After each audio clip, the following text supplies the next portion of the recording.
Hello, everyone, and welcome. It's great to have you here. Welcome to Empower Fantastic Life. Find your power, live without limits. Today, we're diving into a single, simple idea that has the power to completely reframe your entire experience of the world. The belief that life actually, truly loves you.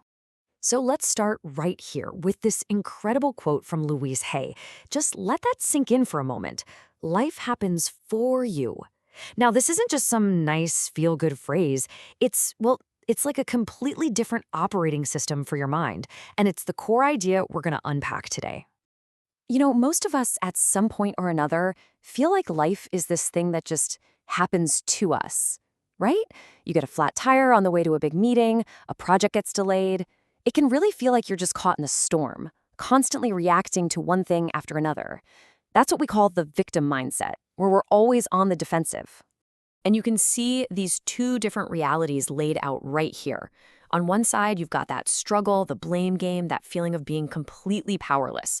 But the goal, the entire shift, is to move over to the other side, to start seeing life as a partner. Instead of an opponent you have to fight every day, imagine life as this powerful force that's actively working with you for your own growth. That right there is the fundamental shift from being a victim to becoming a creator of your experience.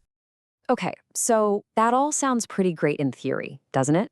But how do you actually start doing it? Well, the first step is surprisingly simple, and it all begins with the relationship you have with the person you see in the mirror every single morning. This is what's known as the mirror principle, and honestly, it's beautifully straightforward. The idea is that the world around you is often just reflecting your inner world back at you. So if you're constantly walking around with a cloud of self-criticism over your head, you might just find that the world seems to send more criticism your way. But if you start treating yourself with genuine kindness and compassion, you begin to notice more of that kindness being reflected back at you, from others, from situations, from life itself. And this quote just hits the nail on the head, doesn't it? I mean, you can't stand in front of a mirror and wait for your reflection to smile at you first. It's physically impossible. You have to be the one to initiate it. Life, according to this principle, is that very mirror. So if you want to experience more joy, more support, more love out there in the world, the change has to start right here, inside. You've got to give it to yourself first. Now, as we start practicing this kind of self-love, we almost always run into a massive roadblock: our past. We start uncovering all these old resentments, hurts, and pains that we've been carrying around for years, sometimes without even realizing it. And if we don't consciously decide to put that baggage down, it's nearly impossible to move forward freely. And this is exactly where forgiveness comes in.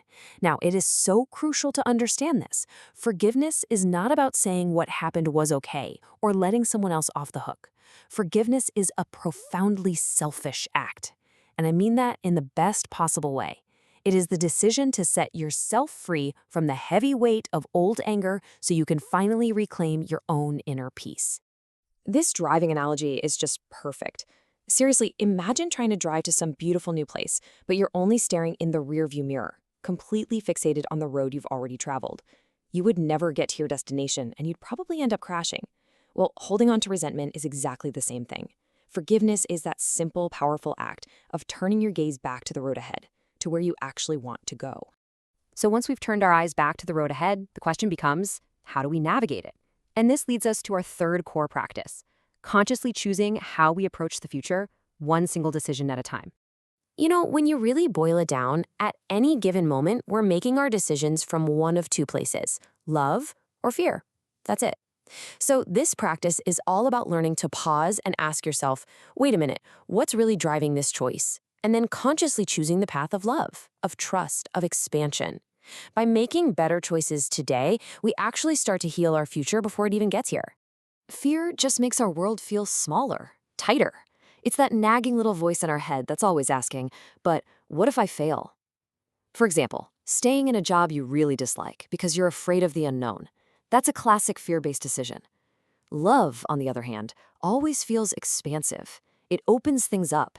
It asks that amazing question, yeah, but what if I fly?